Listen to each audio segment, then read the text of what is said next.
Into the arena steps Khujanazar NORTOJIEV, the 2024 Under-22 Asian bronze medalist at the edition in Astana. In the 2022 World Youth Games, he came away with a bronze there as well. And here, having begun his contest in the round of 32, preparing for his fourth bout here tonight. Quarter-final, he beat Zaragzian, of Armenia with a good, energetic display.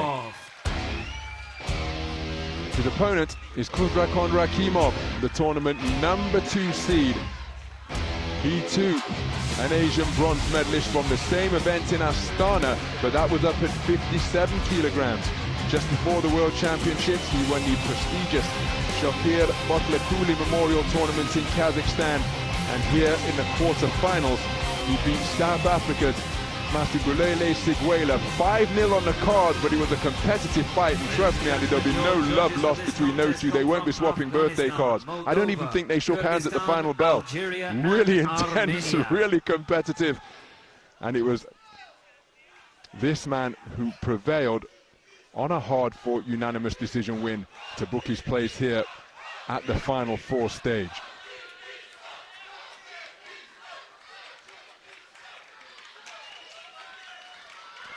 So the Tajikistan flag in evidence here at the Dubai Duty Free Tennis Centre. Round one. As the opening bell sounds to get this second 57 kilogram featherweight semi-final underway. It's between boxers from Uzbekistan and and Tajikistan, and the boxer wearing red just reaching down for that jab to the body. It's Khujanazar NORTOJIEV. Asked his team whether it's NORTOJIEV or NORTOJIEV, and they inform me in no uncertain terms that it's NORTOJIEV is the correct pronunciation. He's the man in red, and the boxer wearing blue, Khusravkhon RAKHIMOV, very adept in every facet of the game, as you see the men just seeking to establish their distance. Good jab to the body from NORTOJIEV. They both possess very similar qualities in that they're dynamic, dexterous boxers. Good right hand over the top from NORTOJIEV. And each of them seem to demonstrate a propensity for trying to get into the mind and under the skin of their opponents. They'll grin that gum shield. They'll celebrate their successes with a little shimmy. And this one taking place exclusively in the space of center ring as they duck and weave and try and draw that lead they can counter. But that has been an effective and consistent punch from NORTOJIEV. That thrusting lead left hand to the body. RAKHIMOV looking to counter as again. Punches in bunches from both boxers. And neither man seeking to work on the perimeter. Left hook to the body landed by NORTOJIEV.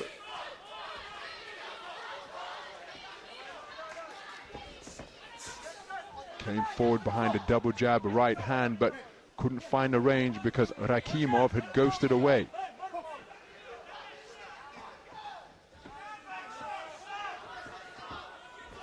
There's that jab to the body once again. RAKHIMOV tried to counter and catch the man as he was crouching to reach and score that shot. There it is, this time from the backhand. So just touching up the man consistently. Reverse 1-2, saw the left jab get through, and you just get the impression through this passage of the opening round that it's NORTOJIEV who has just found his range on a more regular basis. There's a thrusting jab to the sternum. Overhand right, and then a body shot dug in from NORTOJIEV. He switches and goes downstairs with a left hook to the body. And then he spoils and mauls his man, walks him back to the neutral corner in a headlock. Just kills the clock, and by the time we resume, the 10-second clapper will be set to sound.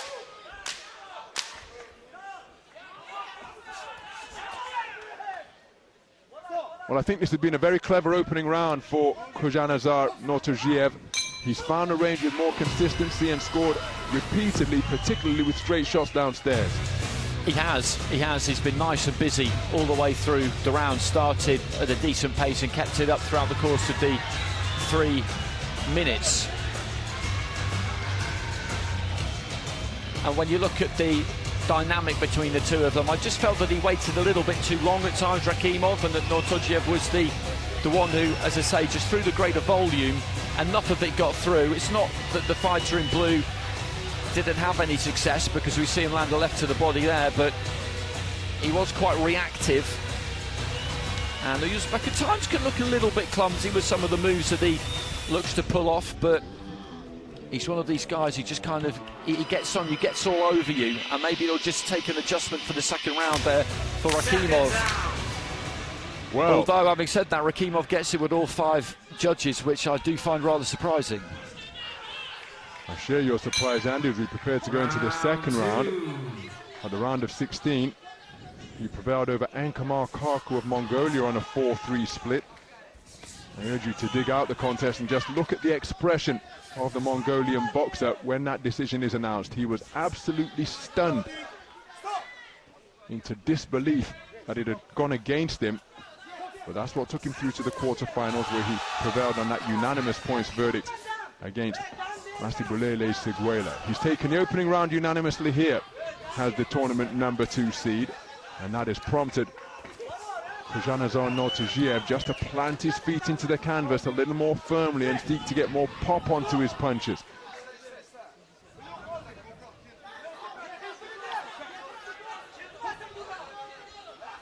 So adopting a low-held guard now and looking to land eye-catching singles on the counter is Rakhimov, but an awful lot of clinching and then twining going on. Thrusting left jab to the body is a scoring shot for NORTOJIEV once again, but they're spending an awful lot of time in this posture right here, smothering the work of one another, not able to find room for their hands on the inside. It's as though they're so committed to the initial offensive outburst that in the event it lands or otherwise, they find themselves chest to chest, shoulder to shoulder. Oh, I think that may well be a case of sorry not sorry, as that sporting touch of gloves resume the action. So looking for uppercuts and right hand on the inside. He scored with a good left hand to the body, did NORTOJIEV.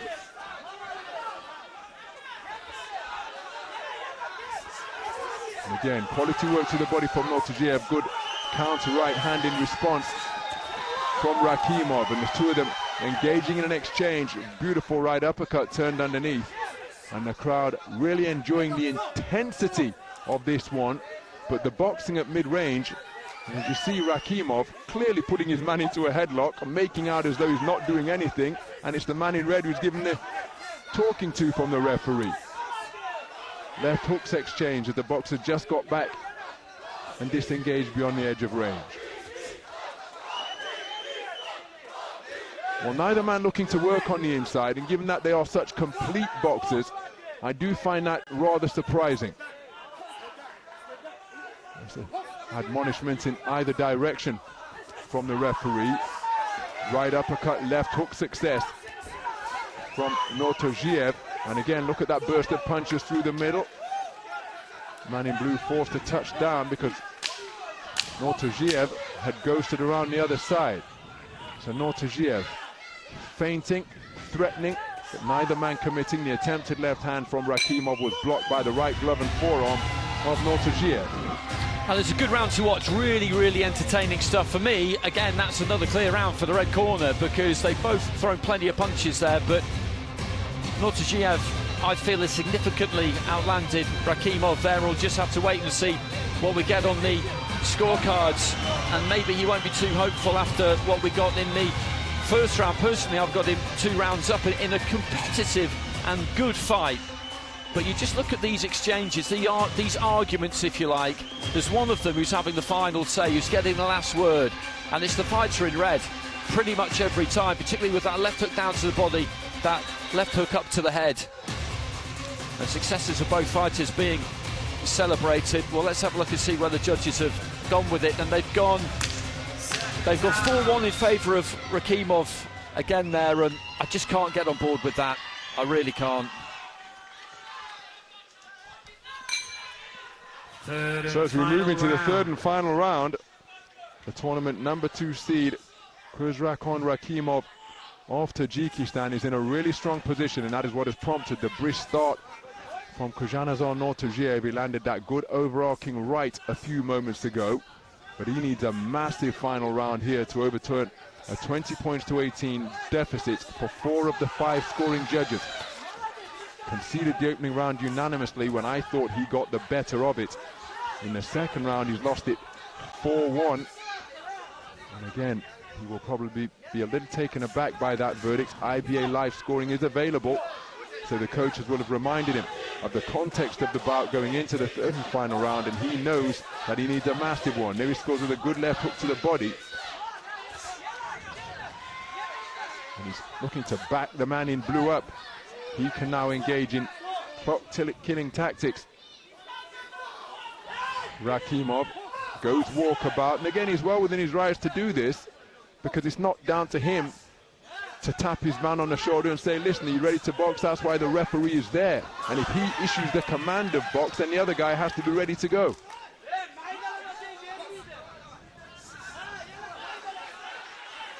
So how is the spirit, how is the belief of NORTOJIEV after those scorecards from the first 2 rounds? Because you can see the man in blue is doing everything within his power to just allow the clock to tick down. And there's a wry smile going across the face of NORTOJIEV. Now, from Rakhimov's point of view in particular, he won't want to pick up a warning by getting on the wrong side of the referee. Right-handed a scoring shot from Rakhimov. Inaccurate with the left hook was the man in blue. And again, he's turning his back, he's going walkabout, taking every possible second before re-entering the fray. Getting busy with scoring shots downstairs is NORTOJIEV, claiming his man, preventing him from working. So I don't think he's making any effort to try and win this round, as he does it once again. So the referee surely has got to have a word here, because he's disengaging at every opportunity. Nice right uppercut landed by NORTOJIEV, and he is going for the finishing salvo with everything he can muster. Good left hand to the body. Nice left jabs off the back foot from Rakhimov. But again, he's almost turning his back there. But he's got the insurance of the first 2 rounds under his belt. Took the first round unanimously, the second on a 4-1 split. Those are what have been returned empirically. And so NORTOJIEV required a knockout, and look at that. Again, I don't think there's going to be, well, there is a warm embrace, but I'm not quite sure they'll be exchanging birthday cards, these two. Hard fought affair, and given the context of the scorecards going into the third and final round, Andy, it's the supporters of that man who are going to be the happiest. Rakhimov will be going through. He will be going through. It'll be interesting to see what we get from the judges for that third and final round. He had that kind of look about him in that third stanza there, didn't he, NORTOJIEV, of a man who knew that the game was up and it probably didn't really matter in his mind. He would have felt like it didn't really matter what he did in that final round, that he wasn't really going to get the reward. But judging's not the easiest thing in the world. It's a subjective thing. We all accept that. But I think they've got the wrong man there. Unanimous decision, and heading into the final in the blue corner, representing Tajikistan, Khusravkhon, Rakhimov. So nice to see that respect between the 2 boxers after the 3-minute rounds, and the fans of Khusravkhon Rakhimov absolutely ecstatic here at the Dubai Duty Free Tennis Centre. It's elimination at the semi-final stage for Khujanazar NORTOJIEV, but going through to the final to face off against the #1 seed at featherweight is the tournament #2 seed, because it is Khusravkhon Rakhimov who has progressed through. And he's exited the boxing ring without his bronze medal and without his check for $75,000 US. Thankfully he's returned. There's his mascot, and there is his $75,000 US prize for Khujanazar NORTOJIEV. Boxed a very good tournament beginning in the round of 32, winning 3 contests out of 4, and that is why the man who took World Youth Bronze has earned himself, in 2022, has earned himself a World Senior Bronze in his second appearance at the Senior World Championship. I don't think that was an act of petulance there either. I think he genuinely just forgot, because at the end of a bout you don't normally have that, do you? Indeed. It can be different how you present medals. They can have a bit of a delay and they all get their tracksuits on and they come out on the podium and all that kind of thing. So I don't think there was anything in that necessarily, but it is a head scratcher, that fight, for me in terms of the judging, because I didn't think it was hard to score. I didn't think it was hard to score. I really didn't. And you could see at the end there that the red corner, particularly the fighter, he just couldn't quite get his